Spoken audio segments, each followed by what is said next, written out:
coaches and fans and everyone, you have to remember this all your life.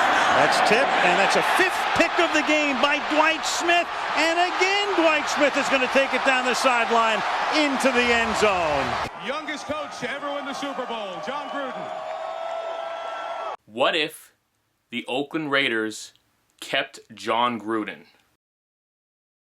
Happy New Year's, YouTube. This is Sean from Broadsword Media.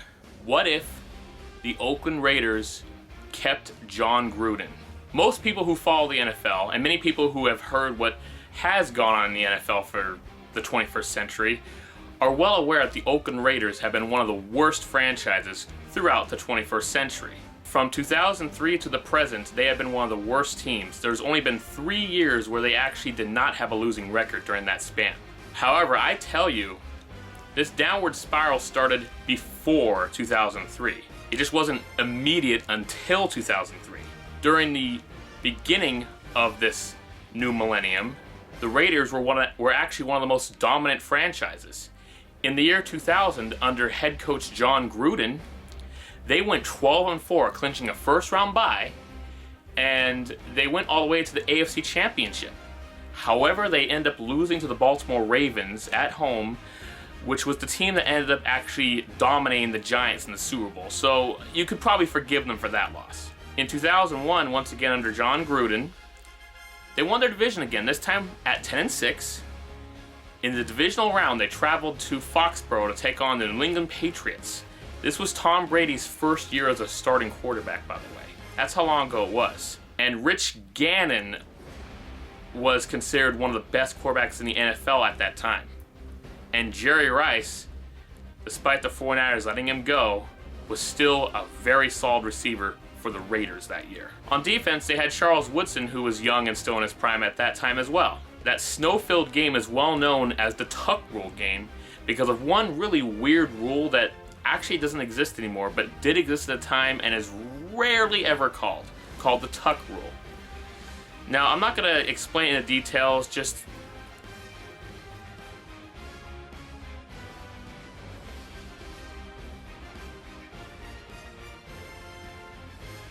but with an inferior, it looked like the Raiders defense forced Tom Brady to fumble the ball, and then the Raiders recovered when they had the lead late in the game.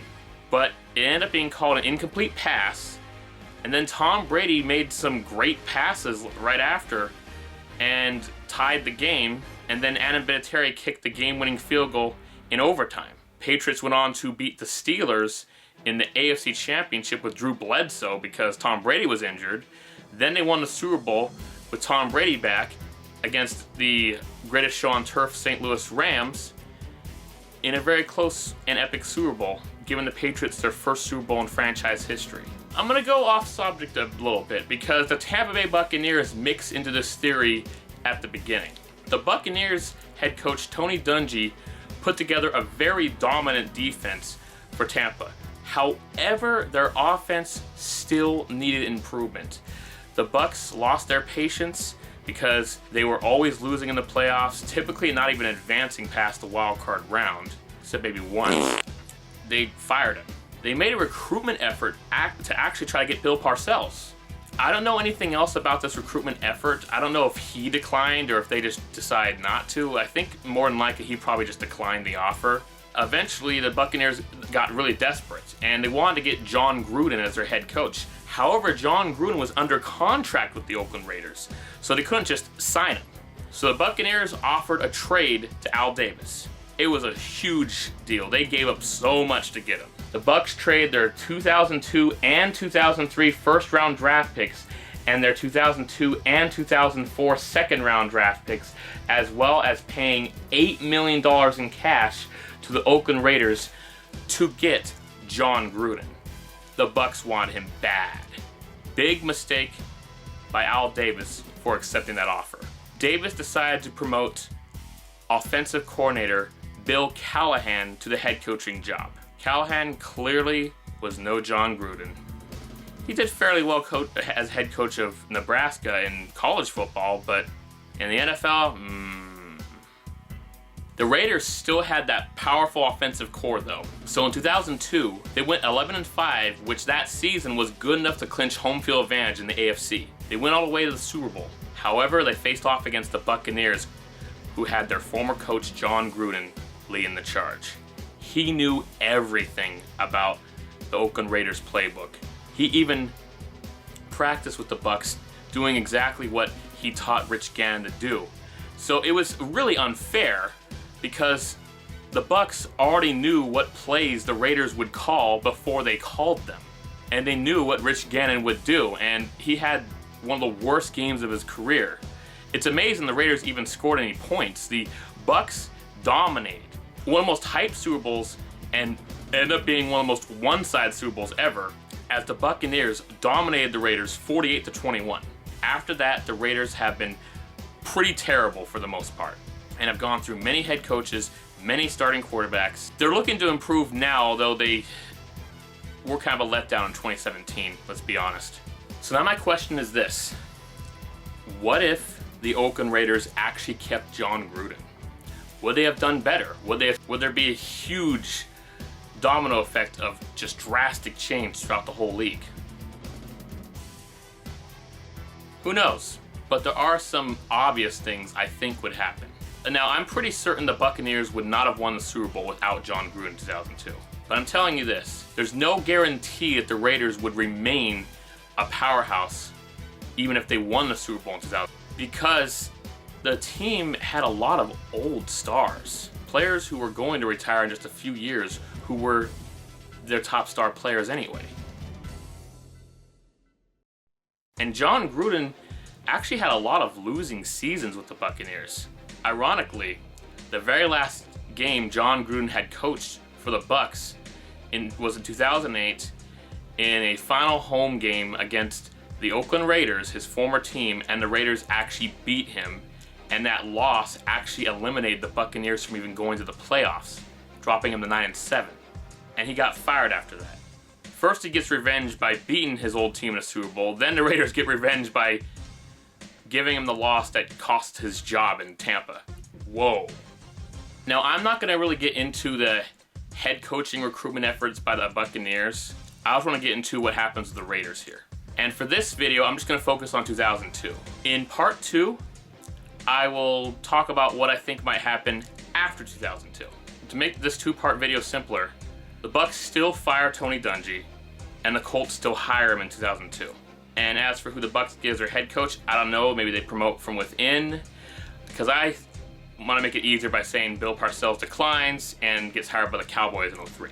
In 2002, for the Oakland Raiders, in terms of the regular season, it'll be pretty similar. However, I think they'll be a little bit better. I mean, they clinched home field advantage at 11-5, so I think this time they'll clinch home field advantage at 13-3.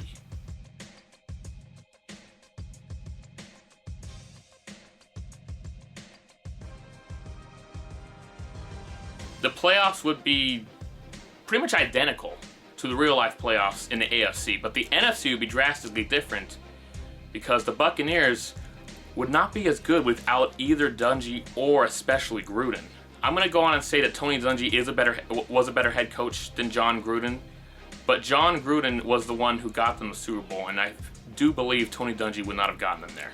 He did get the Colts the Super Bowl, though, and his every season coaching the Colts was a very solid winning season, although he did have Peyton Manning as his quarterback, so the NFC playoffs would be very different. The Bucs would still make the playoffs because of how amazing that defense is.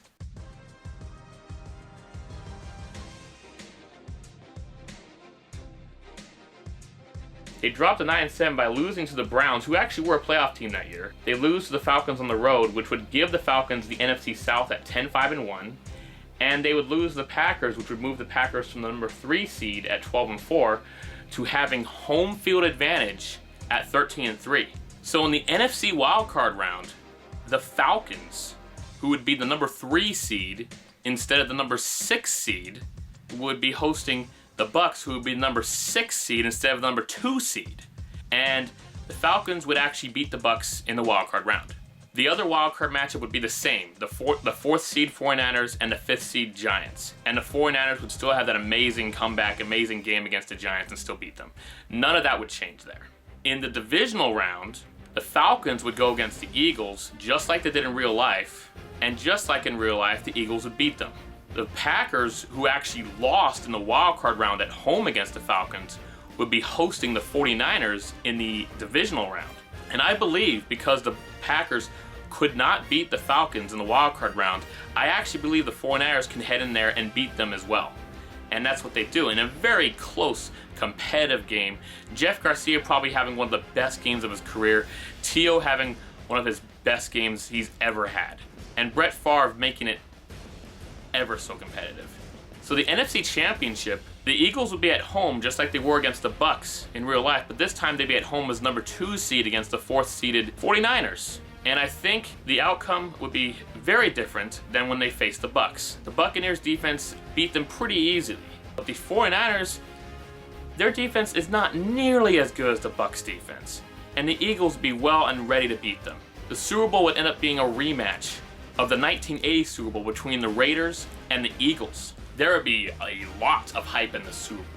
Raiders and Eagles, two teams that had faced way back in 1980, now face off again in 2002, completely different teams. The Eagles have a very good Donovan McNabb as their quarterback, while the Raiders have the season passing yards leader in Rich Gannon as their quarterback. They'd have legendary Jerry Rice and Tim Brown as their receivers. The Eagles actually have a very strong defense as well, not as powerful as the Bucs defense.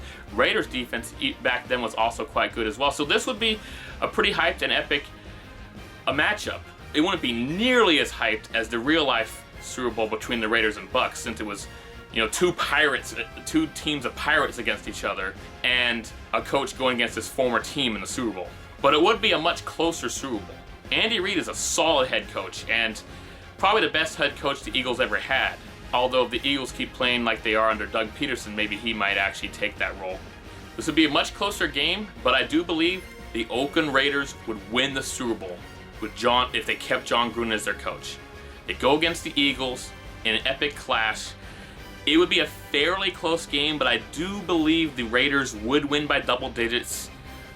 Probably by like 2 scores. Maybe they'd beat them by 10 points, 14, maybe beat them by 17 points. So it wouldn't be the most one-sided game, but it would be a fairly competitive game that doesn't quite go down the wire, but would be much more watchable than the real-life Super Bowl that happened between the Raiders and Bucs. That's what I think would happen if the Oakland Raiders kept Jon Gruden. They would be even better than they were in 2002.